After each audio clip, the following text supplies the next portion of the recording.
I was on my 285th mission when I was shot down. I do remember saying, "Oh my God, this is the end of it." That's Captain Jack Ensch, U.S. Navy retired. In May of 1972, he was serving as a radar intercept officer, or RIO, in the backseat of an F-4 Phantom when he and his pilot shot two North Vietnamese fighter jets out of the sky, a feat for which they would each be awarded the Navy Cross. The only higher decoration in the military is the Medal of Honor. Just a few months later, Ensch found himself ejecting from his F-4 Phantom and on his way to the Hanoi Hilton, where he'd spend 216 days as a prisoner of war. In this episode, he shares his amazing story of victory and defeat, captivity and release, duty and friendship. Stick around.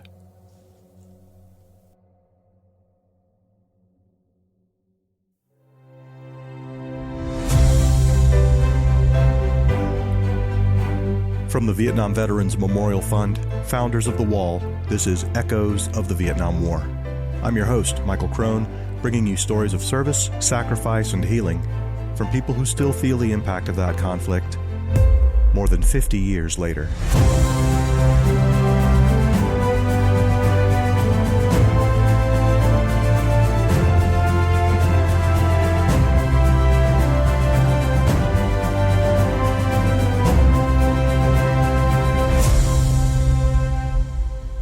This is episode 44, Captain Jack Ensch.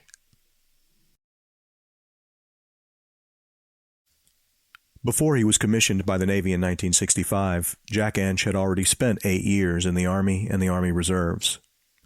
In the Navy, he completed flight school and radar intercept officer training, where he learned to fly in the backseat of the F-4 Phantom. And it was that skill set that took him to Vietnam. My first deployment was 1966 on USS Coral Sea and VF-21. Did 2 cruises there, well, one on Coral Sea and one on Ranger. And then my shore duty came up, and I went back to Pax River, Maryland, the Naval Air Test Center. And I was the aide and flag lieutenant for the Rear Admiral Hank Miller. Spent 2 years there, and then came back and had 2 more cruises on Midway. And 70, 71, 72, 73. Well, I didn't finish the 73 cruise, but I'll take credit for it anyway. 1972 is getting pretty late in the war. In an effort to accelerate ongoing peace talks, President Nixon authorized U.S. airstrikes on both Hanoi and Haiphong. B-52 bombers began making runs at strategic targets, and F-4 Phantoms were among the fighter jets that provided air cover for the bombing runs. In May of that year, Jack and his co-pilot, Lieutenant Commander Muggs McEwen, were flying missions known as MiG Caps. A MiG is a Russian-made fighter jet, flown in this case by North Vietnamese forces, and CAP stands for Combat Air Patrol.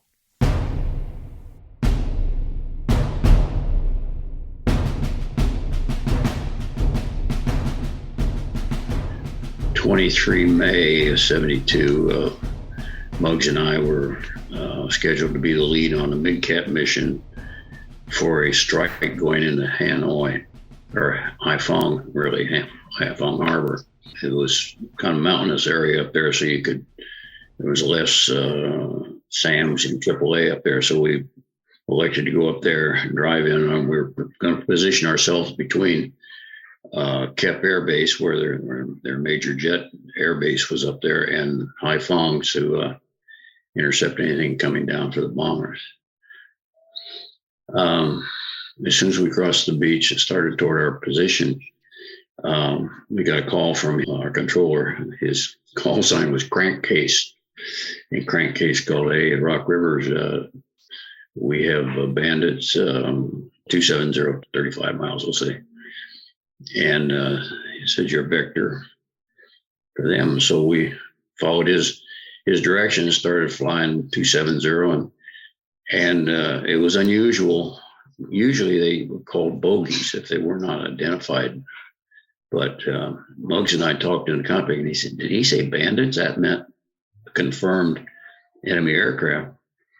And Muggs said, yeah, I think so. So I called back to Biddle and said, did you say bandits or bogies?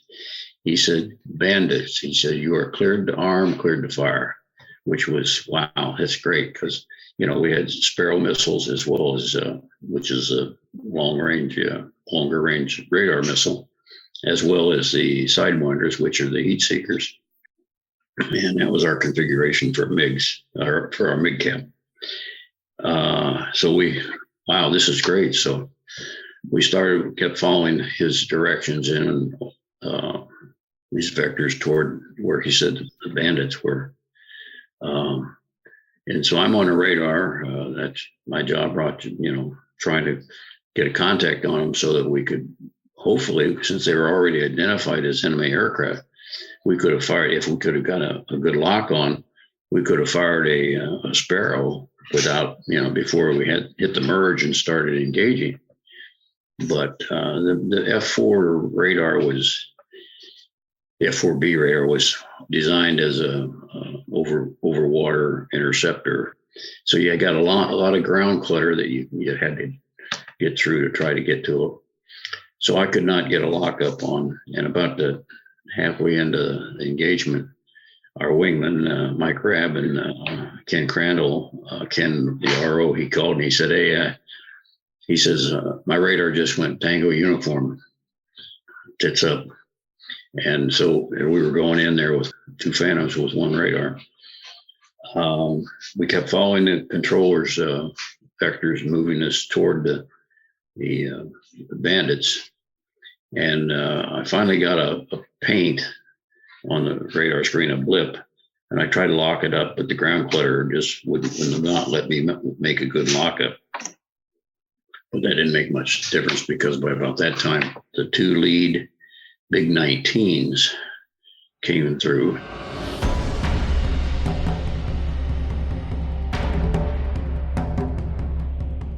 And we were in a combat spread, which is you're about a mile and a half apart, and slightly stepped up or stepped down on one another so you could clear each other's six and you weren't at the same altitude. And at those closure speeds, it didn't take long before these two MiG-19s came. They flew right between us. Muggs called tally-ho, MiG-19s. He said, cross turn, we'll go high, you go low, meaning that when we turned, we would be higher and they would go lower. We'd clear each other's six as we turned around, thinking that, of course, we had our fangs out.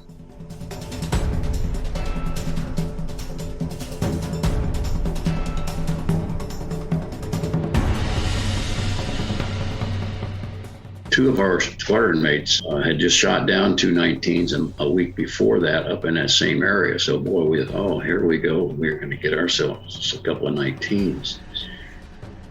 We made a mistake. We did not properly clear behind them. We immediately turned on them, thinking that we would be on the MiG-19 6 o'clock and maybe get a good shot. But what we did not know, nor did our controller pick up, that there were four MiG-17s following them.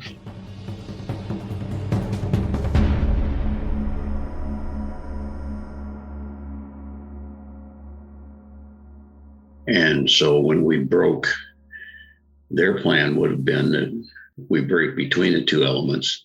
We'd be at 6 o'clock of the 19s, and they would be at our 6 o'clock. And they could shoot us down. But they had not left enough nose to tail separation between their two elements. And instead of breaking between the two elements, we broke right into the formation of four MiG-17s. Muggs, you say, my God, it's raining MiGs. So we started turning and burning with the four 17s. And the MiG-19s, in meantime, had gone out, turned around, they came back through the fight. And Muggs saw one of those. He started to turn on it. And of course, once we got engaged, I was out of the cockpit. Radar was useless in a close-in dogfight. So I was, clearing our six from 9 o'clock around through 6 o'clock, 3 to 8, clearing our back. Muggs, his responsibility was in front of the airplane. So he started turning on the 19. About that time, I looked back and I saw a MiG-17 coming up at our 8 o'clock. And I called out to Muggs. I said, Muggs, 8 o'clock, the guy's getting close. He's getting in a firing position. And about that time, another MiG-17 came in. Muggs saw this guy. He came almost canopy to canopy. You could almost feel the airplanes as they went by each other. But this guy at 8 o'clock, he was starting to pull into a shooting position. And I said, Muggs, do some of that pilot shit up there.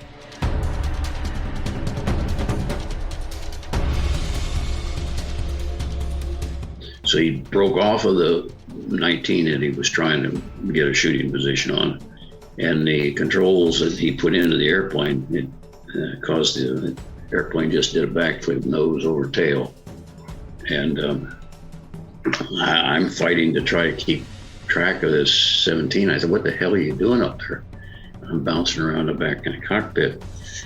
And Muggs was one of the great F4 drivers ever. And he gained control of the airplane, and we scooped out, and lo and behold, there was a MiG-17 in front of us. It turned out to be that one at 8 o'clock. He had passed us, and we came out behind him. And we fired off a Sidewinder at him, but he saw it coming.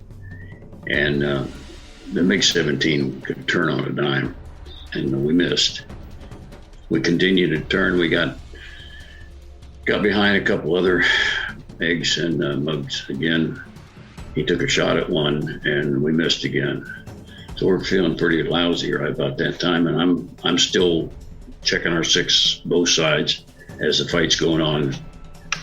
And then I see one at 4 o'clock, and this guy, he was even closer than the one at 8 o'clock, and he was pulling in there, and he was starting to shoot. And I said, Muggs, 4 o'clock, tracking and shooting. Muggs looked back at him, and he pulled very hard into the MiG-17. And when he did that, the MiG-17 just put his nose up like that. And the MiG-17 could turn inside the circle of the turning radius of an F4. And I'm sure this guy was thinking, well, I'll just put my nose up like that, and these guys will eventually fly out in front of me, and I start shooting again. Well, Muggs immediately realized that position of that 17 with his big bulbous nose in front of him, he couldn't see over that nose to see what we were doing, because Muggs had actually flown one of the MiG-17s years ago. So he knew what the guy could see or not. So he just came into idle on the throttles, pushed full forward on the stick, and we just started building negative G's. And as this guy kept turning, we were building separation. Finally, we had enough nose to tail separation to Muggs scoop back in behind him like that. And about that time, this guy starts rocking his wings, looking, where in the hell are they? But then it was too late by that time, because we had pulled back behind him. Muggs got a good tone on the Sidewinder, and we fired it, and that was our first kill for the day.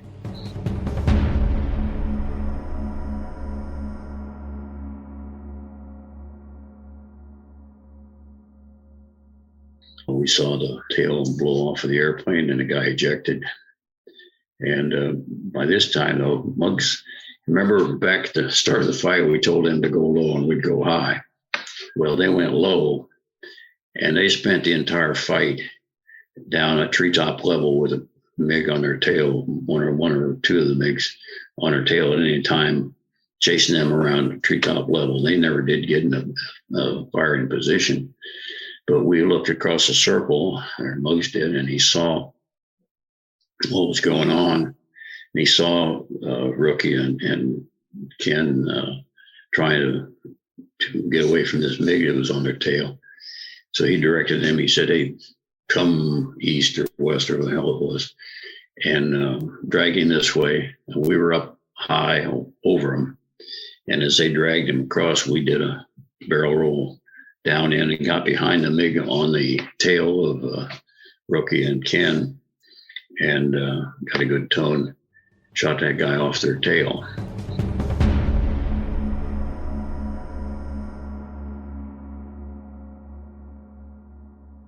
didn't see any more MiGs, thank God. And we joined up on Rookie, and by this time, the strike had already gone into Hanoi or Haiphong, and we're back out, feet wet. Nobody got shot down. So we scooted on out there. They had a tanker waiting for us to refuel us, and they came back and landed on the Midway. This fight only lasted probably about 6 or 7 minutes at most. It takes longer to tell what happened in a dogfight than it does for the dogfight to really happen. Came back and landed and went down in the ready room, and of course, everybody was cheering us on, and we were, heroes for the day that day. But it was a pretty exciting day.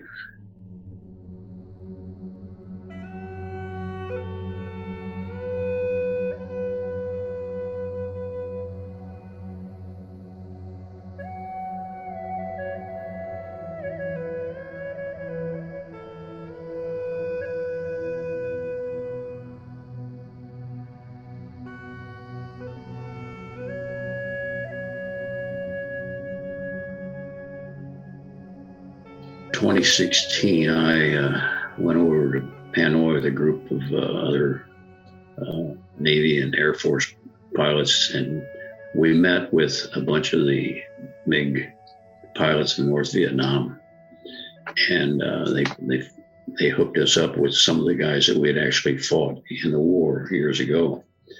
And the guy I met was Colonel Lamb.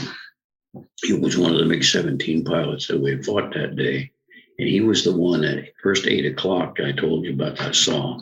We sat down at the dinner, and through an interpreter, we talked about that dogfight. And I said, well, first I told him, 8 o'clock. And he says, yeah, that was me.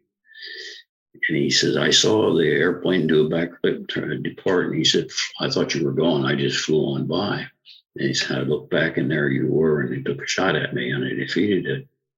And so we kept talking, and I found out the first guy that we shot down, he did not survive the ejection that day. He died that day. We didn't know that, but Colonel Lamb confirmed that guy died. The other two, and the 219 pilots that we initially engaged, he said they died later in the war, as well as two of the other MiG-17 pilots were killed later in the war. So out of the 6 that we engaged, there were 2 pilots still left alive in 2016.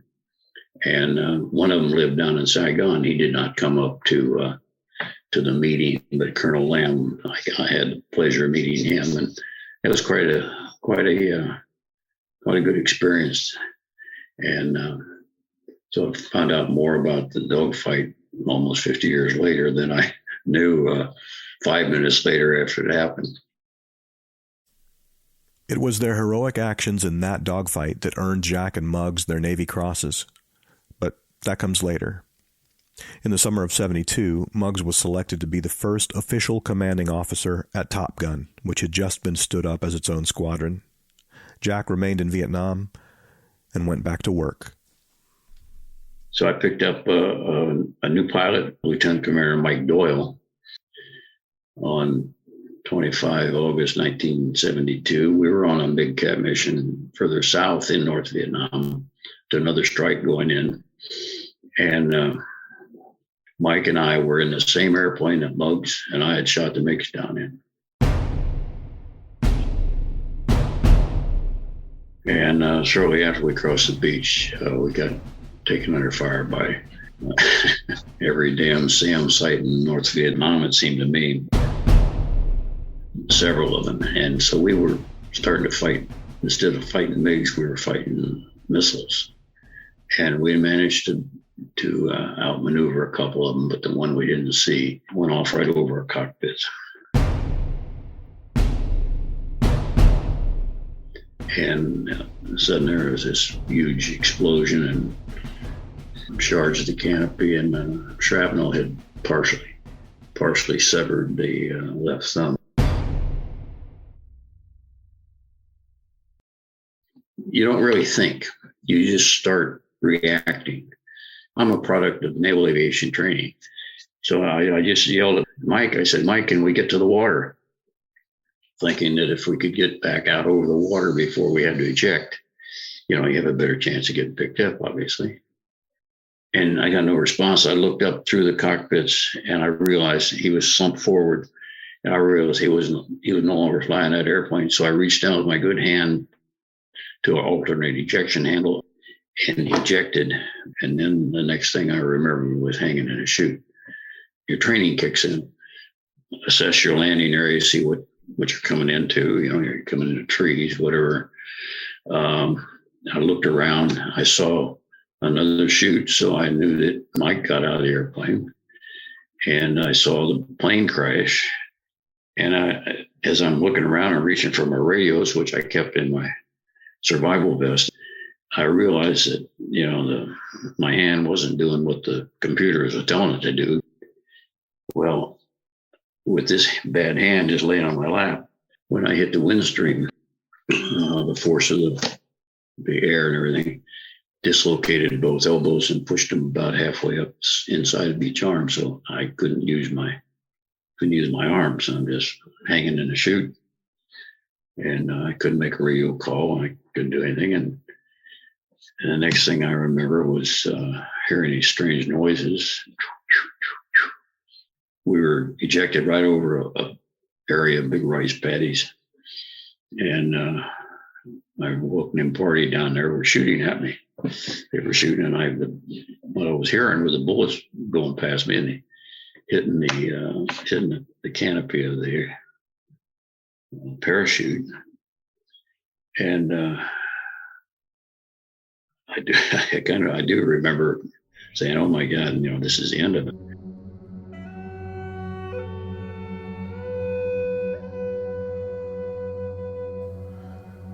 It wasn't the end of it, and we'll bring you the rest after a short break. Stick around.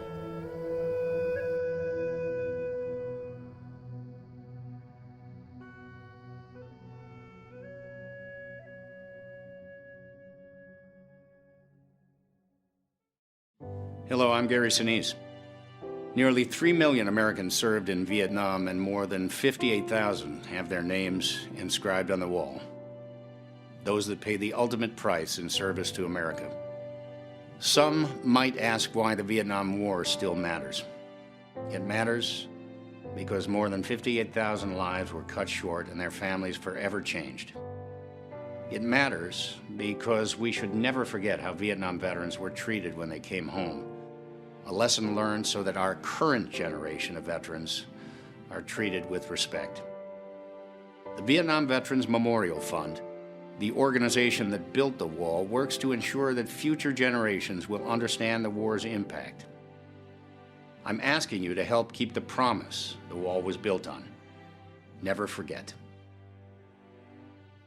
Visit vvmf.org to find out how you can get involved.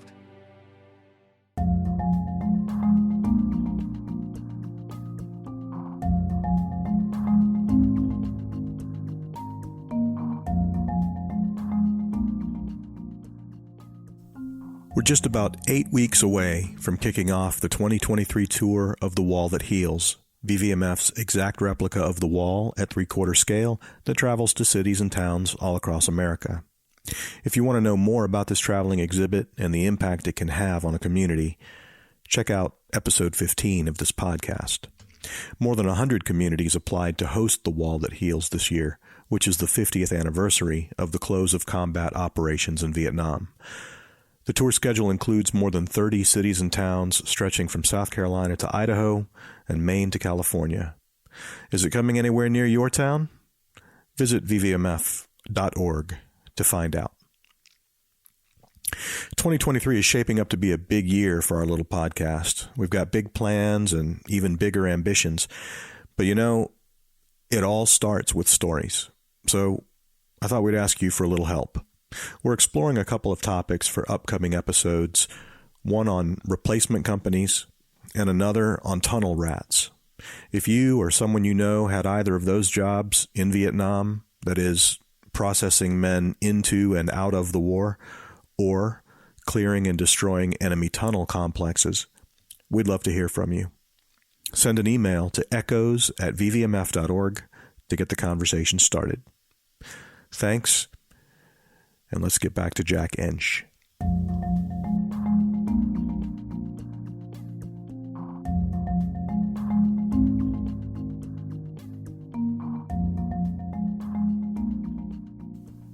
After ejecting from his F-4 Phantom following a missile strike, Jack Ensch parachuted into enemy territory under enemy fire. His left thumb had been partially severed, and both elbows had been dislocated, rendering his arms useless.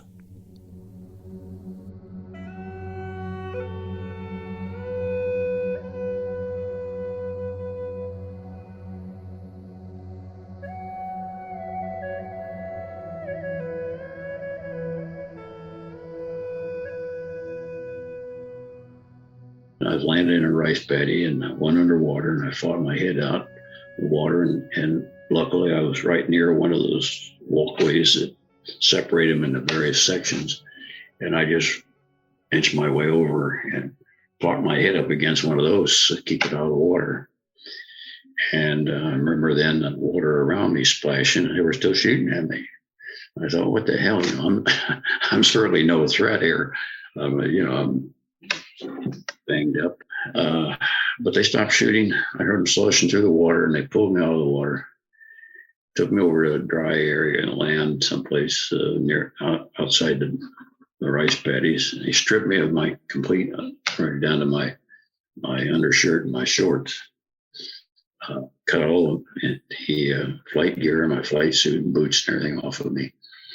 And a kind young Vietnamese lady came by. She had a first aid kit.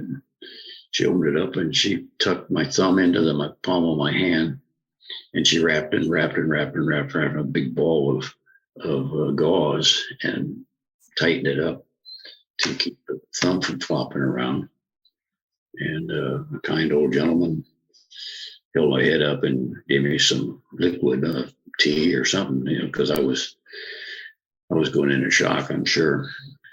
And so then after dark, they loaded me onto a pallet and took me down through some paths. I would estimate maybe a mile or so away from where I was shot down, maybe two, until we came to a paved road, and waiting there was a truck and three or four uniformed military people. The people that picked me up they were just in, conical hats and black pajamas. So they turned me over to the uniformed people. They blindfolded me, put me in the back of the truck and covered me up with a tarpaulin. And so we started driving. And I ended up in the Hanoi Hilton that night.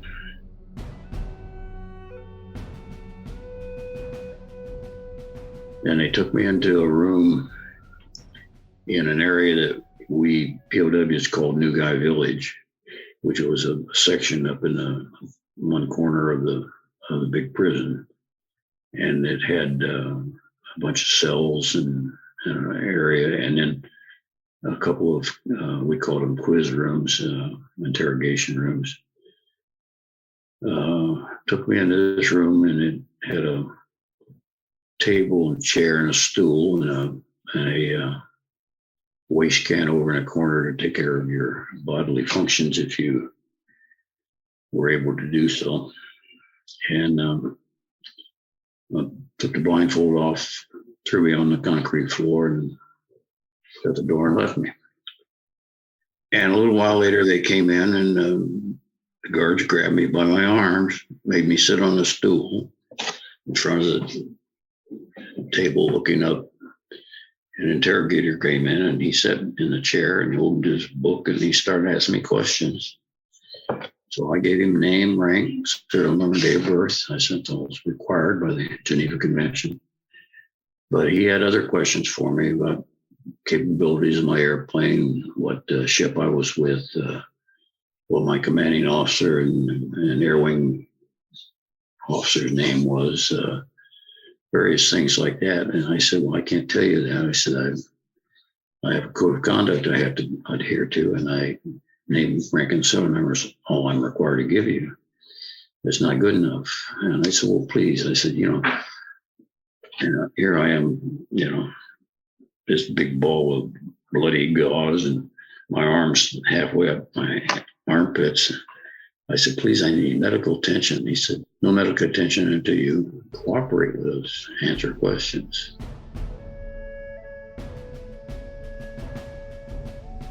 So this went on for 10, 15 minutes maybe. And he closed his book, got up, left the room. Guard came over, kicked me off the stool, back onto the concrete, shut the door.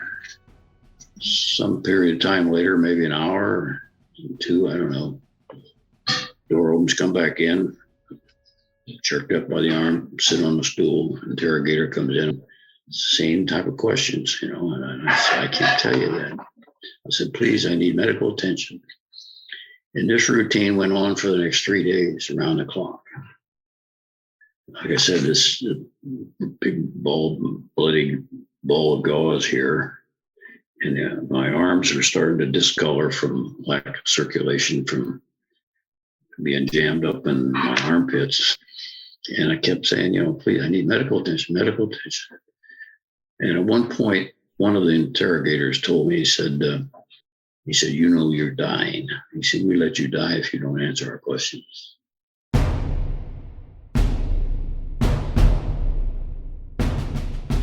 After that session, I kind of had a meeting with myself. And, all right, Ensch, what are you going to do? I knew, boy, I was a hurting puppy. I was in bad pain. I mean, I'd never died before, but this was dying. It wasn't much fun. But I got to thinking about, I got a wife and I had three young daughters at home from between 8 and 3. And, I'm thinking, damn, I don't want to die, but I'm supposed to adhere to the code of conduct. And so I came up with a game plan in my head that next time through, I'd try to answer some of these questions, and maybe I could get some medical attention. So the next session, when they started asking some questions, okay, what ship are you from? And I said, Constellation. He said, you lie. He says, Constellation left the line. You from Midway? I said, oh yeah, you're right, Midway. I'm sorry. I said, my pain. I said, I'm confused. I was on a Constellation one other time, and I forgot. Yeah, this is Midway. I said, oh crap! My first question, and they caught me in a lie.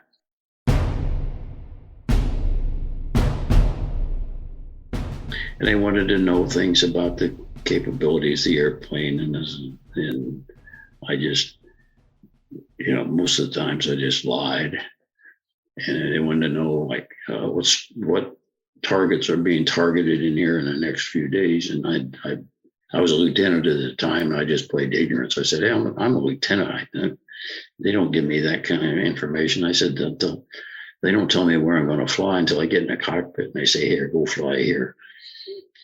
What kind of formations do you fly? What is the capability of the blah, blah, blah system in your airplane? And formation, I said, well, we just fly by like ducks going, the leader's up front and everybody's behind him. If he gets shot down, somebody else moves up. He says, that's the way we do it. And he wrote that down. I pulled off a good one there.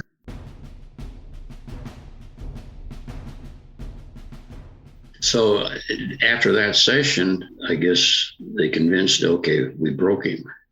We've got him to talk.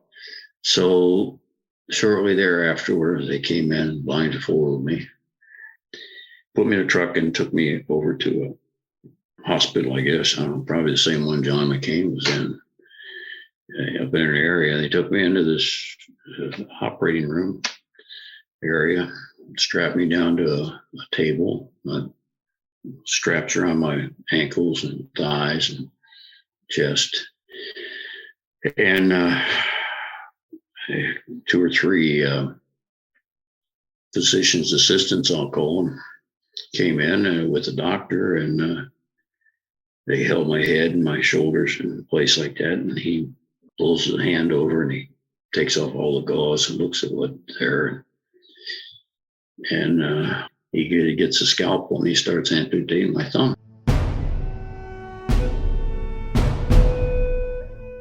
I screamed bloody murder because, man, I can still remember that pain. I said, please give me some anesthetic. I said, this hurts, it hurts. And his answer was, you have caused suffering in our country, now you must suffer.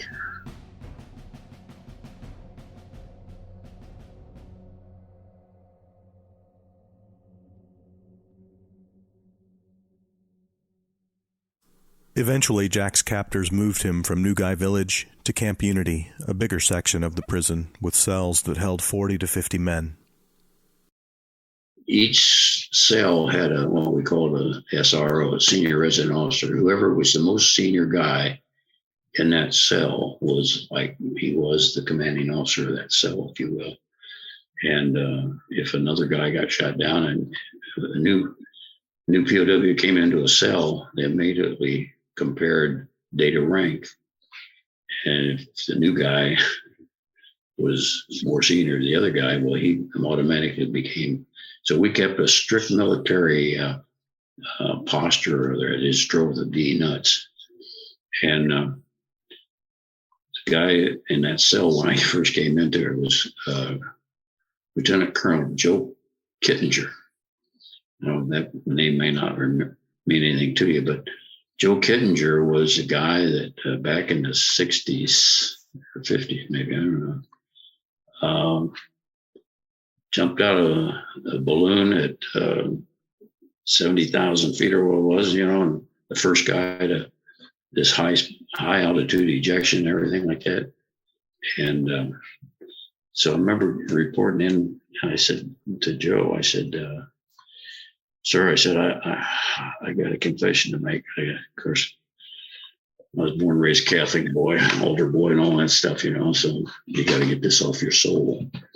I still agonized in my own mind that I had not lived up to the code of conduct because I had been a wussy, and I asked, I started giving them information, although it was worthless, but I still broke the code of conduct in order to get medical attention for myself. That's the way I looked at it. I know it sounds stupid, but that's the way it was. So I went to him and I said, hey, I confessed. And I can remember having tears in my eyes doing it, and said, I broke the code of conduct. I explained to him what happened. And he said, patted me on the shoulder. He said, don't worry about it, Jack. He says, we all did. And he says they can break anybody if they want to.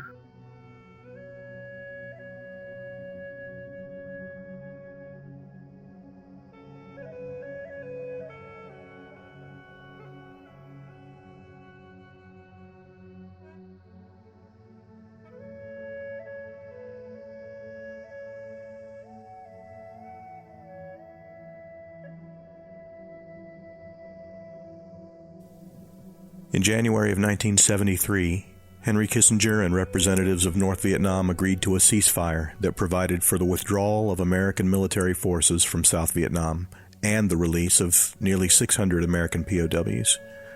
The deal would come to be known as Operation Homecoming. From February to April, groups of POWs were released according to how long they had been held captive. The first group, which included Jack's fellow naval aviators Everett Alvarez and John McCain, had spent 6 to 8 years as prisoners of war. The last group was turned over to Allied hands on March 29, 1973. The total number of Americans returned was 591.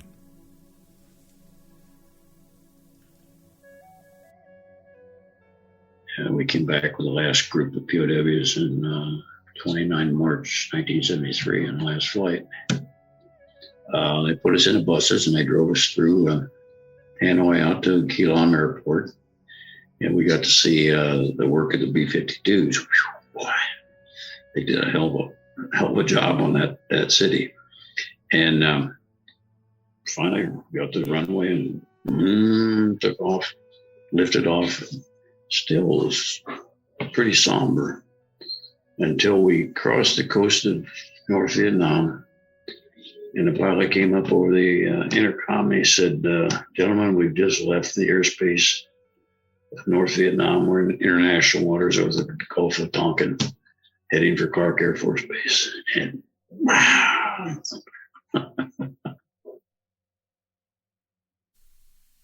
Back in the world, Jack endured 9 months of physical therapy and several surgeries. He was self-conscious about his missing thumb and unsure about his future.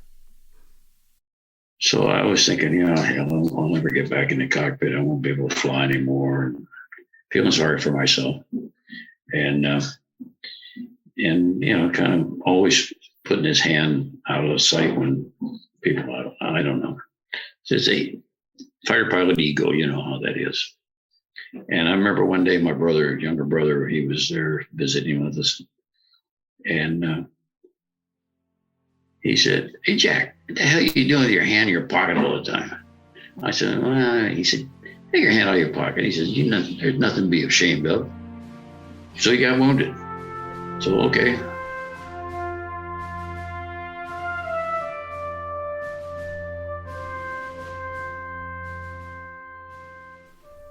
That comment from his kid brother relit the fire in Jack.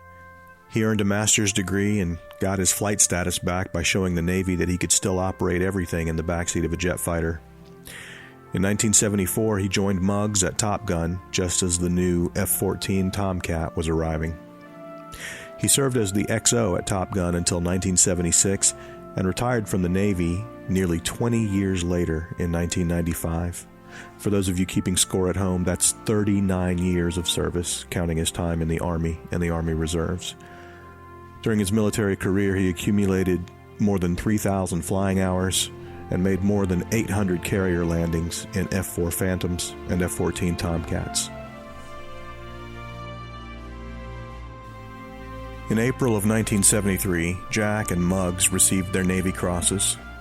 The medals had been approved in August of the year before, and the Navy had tried to give Muggs his while he was at Top Gun, but Muggs wasn't having any of it. At the time, Jack was still listed as MIA, and so Muggs refused to accept his Navy Cross until Jack came home, and they could receive them as they had earned them, together.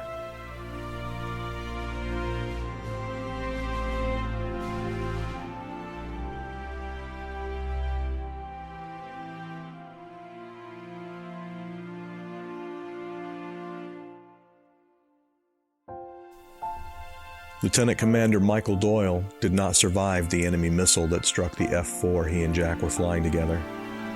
His remains were repatriated in 1986, and his name is located on the wall at Panel 1 West, Line 69. Big thanks to Jim Knotts for conducting this interview with Jack Ensch. As with most of the interviews we collect for this podcast, this one was edited pretty heavily for time. If you'd like to hear it in its entirety, check our YouTube channel in a week or two. We'll be back here in 2 weeks with more stories of service, sacrifice, and healing. We'll see you then.